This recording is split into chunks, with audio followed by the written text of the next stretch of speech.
But right now, let's turn to look at this and other news of the day with Victorian Liberal MP and Shadow Energy Minister David Davis. David, welcome to the program. We'll get on to anti-Semitism in a moment, Kel. but first, I want to look at a story which turned up this morning both in the Australian and in the Herald Sun.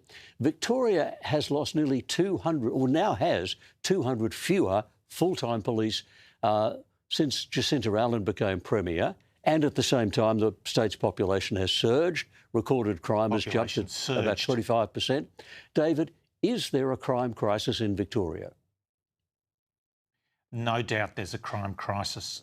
Whether it's, you look at a statewide set of figures, more and more crimes are being committed, or whether I look at my local electorate and, you know, whether it's Boroondara or Monash, the crime's up 21%. In Boroondara, it's up more than 15%.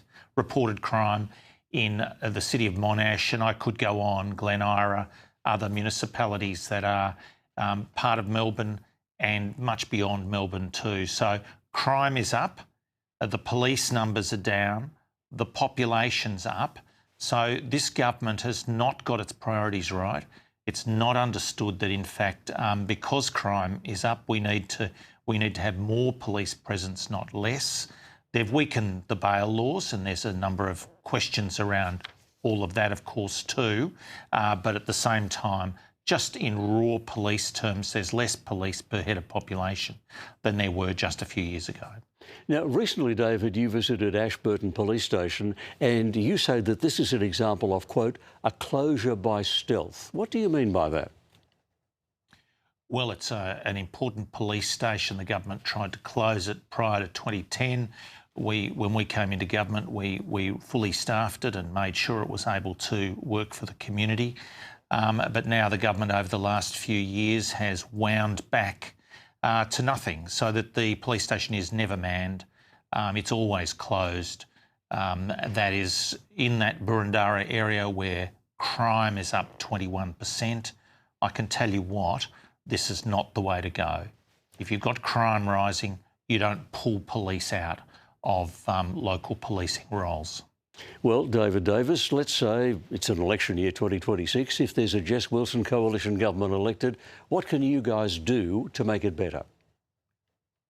Well, we need to make sure we've got enough police in place. I can tell you what we won't be doing. We won't be closing police stations in key locations, and we won't be putting that additional pressure on. So the police, men and women in our state, by and large, do a very good job, and they deserve our support.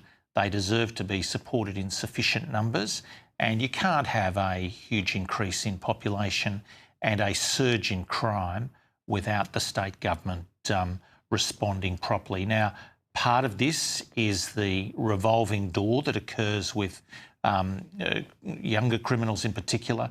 They're apprehended by the police, they're taken to court, and they're let out again and again and again. It almost doesn't matter what they do, they are let out.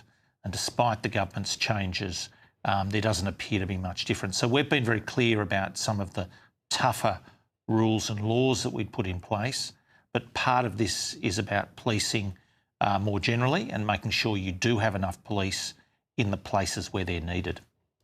OK, let's turn for a moment to this dreadful problem of anti-Semitism. The Albanese government keeps rejecting the calls from the victims of the Bondi tragedy for a national federal royal commission.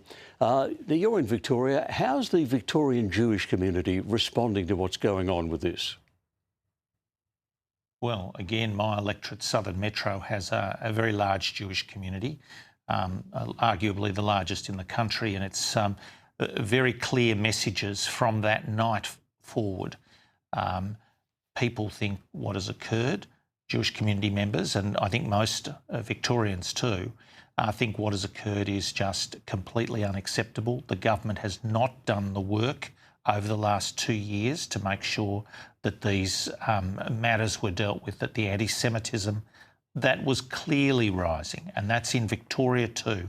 Again and again, in the Parliament, we asked the state government to respond and to actually really put some brakes on those endless demonstrations that occurred where there's clearly racist comments being David, said. can I just interrupt to remind everyone Yes. that it was in Melbourne that we saw a Jewish synagogue being firebombed, and fairly recently a rabbi's car was firebombed. That's happened in your area. So just in the last few days. That's right. So are people angry? The Jewish community angry there? They are furious, and they say that we haven't had proper care taken of us.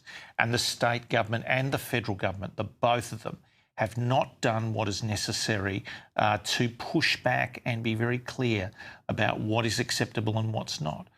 They continued to let these demonstrations run week after week, month after month. They continued to allow on campus demonstrations to occur that targeted Jewish students.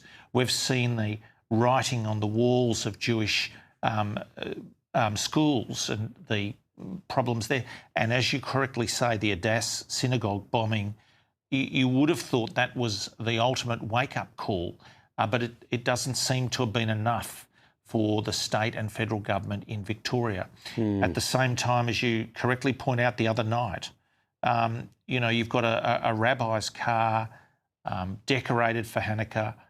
You would have thought that this is the sort of thing that ought not be occurring.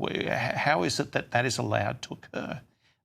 Why is the state government and the federal government not taken the steps that are necessary? That's one of the reasons we do need a full Royal Commission. We do need to be very clear about the need for these matters to be looked at comprehensively. Yep. It's not when you enough have a look to have at a secret what's happened in Victoria, review. clearly a New South Wales Royal Commission is not going to be big enough, is it, to cover what's happening in Victoria? No, and it won't cover those decisions that are made right around the country that relate to, why did state governments, why did the federal government not act earlier on anti-Semitism? The warnings were there. The very clear messages were there. You need to act. You need to stop these racist messages being put out into the community. And every one of those demonstrations had people saying, and I'm not going to repeat those words, but it's very clear that they were targeted at the Jewish community, targeted at Israel in a very direct way. And, kids going to school should not encounter these sorts of messages on the schools. Yep. Synagogues should be sacred places that are protected and not bombed in the way that occurred here at Adass.